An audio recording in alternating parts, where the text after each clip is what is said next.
नमस्कार दोस्तों, आपका स्वागत है आपके अपने चैनल साइकोलॉजिकल सॉल्यूशन में।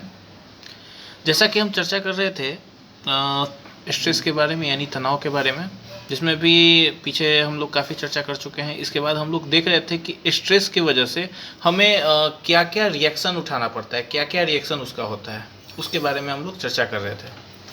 तो स्ट्रेस के बारे में हमने देखा था कि सोर्स ऑफ स्ट्रेस में कि साइकोलॉजिकल इफेक्ट, साइकोलॉजिकल रिएक्शन क्या होता है इसका, स्ट्रेस का।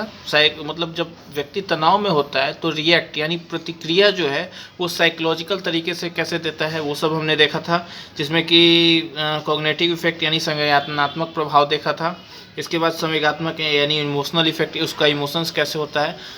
अब हम लोग चर्चा करेंगे इसकी शारीरिक प्रतिक्रियाएं यानी साइकोलॉजिकल रिएक्शन कैसा होता है जब इंसान जो है वो तनाव यानी कि जब स्ट्रेस में होता है। तब शारीरिक प्रतिक्रिया में क्या होता है, तनाव में कई प्रकार की शारीरिक प्रतिक्रियाएं होती हैं। अक्सर देखा जाता है कि तनाव परिस्थिति से घिर जाने पर, जब व्यक्ति तनाव की परिस्थिति से घिर जाता है तब उसमें पेट में गड़बड़ी, हृदय का धड़कन बढ़ जाता है, श्वास की गति का तेज होना, चेहरा लाल हो जाता है, हाथ पैर कांपने लगता है।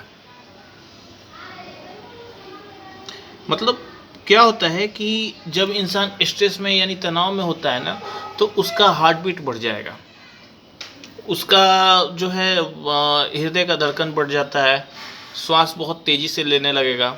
इसके बाद चेहरा लाल हो जाता है, हाथ पैर कांपने लगता है। ये सभी शारीरिक प्रतिक्रियाएं नहीं है कि साइकोलॉजिकल रिएक्शन के उदाहरण हैं। इसी तरह के शारीरिक अनुक्रियाओं यानी कि फिजिकल रिएक्शन के पैटर्न को जटिल होने के साथ साथ जन्मजात भी होते हैं।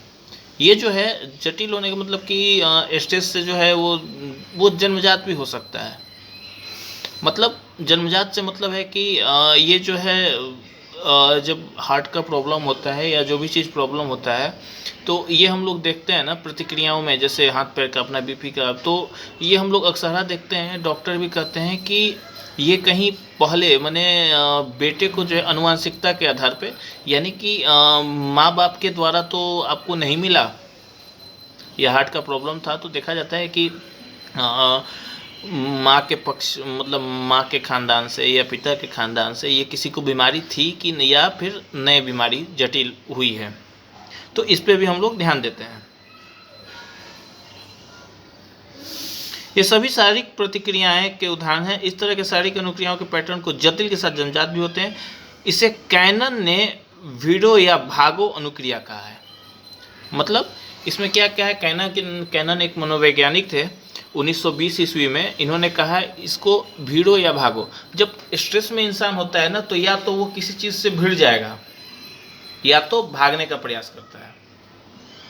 अर्थात ऐसी अनुक्रिया व्यक्ति को परिस्थिति से भिड़ जाने या भाग जाने के लिए तैयार करता है। मतलब जो हमें स्ट्रेस उत्पन्न कर रहा है, जब ऐसा स्ट्रेस यानी तनाव हमारे ऊपर उत्पन्न होगा तो क्या करेंगे हम लोग, या तो उस तनाव को, चुनौती को, जो परिस्थिति है जिससे कि तनाव उत्पन्न हो रहा है, उससे हम लोग समाप्त करने का प्रयास करते हैं, उससे भिड़ जाते हैं, या तो फिर हम लोग उस परिस्थिति से बचने का प्रयास करते हैं, हम उससे अलग होने का प्रयास करते हैं, या फिर भागने का प्रयास करते हैं। इस संबंध में हेंस सीली ने तनाव के शारीरिक परिणामों की व्याख्या करने हेतु सामान्य अनुकूलन संलक्षण मॉडल प्रदर्शित किया था। हेंस लिली, इसके लिए हम लोग आगे की क्लास में चर्चा करेंगे, आगे देखेंगे क्या होता है, इनका क्या है। ठीक है, तो कैसा लगा हमारा ये वीडियो, ज़रूर से ज़रूर शेयर करें और इस वीडियो को ज़्यादा से ज़्यादा लोगों तक शेयर करें। इस चैनल को लाइक करें, सब्सक्राइब करें, और कमेंट की वजह से बहुत अच्छा आपका कमेंट आता है, और जैसे आपने सजेशन दे रहे हैं उस तरह से उसको बनाए रखें, और इसी तरह से नए नए सजेशन से हम लोग उसको और सुधार करने का कोशिश कर रहे हैं। तो चलिए, बहुत बहुत धन्यवाद, नमस्कार।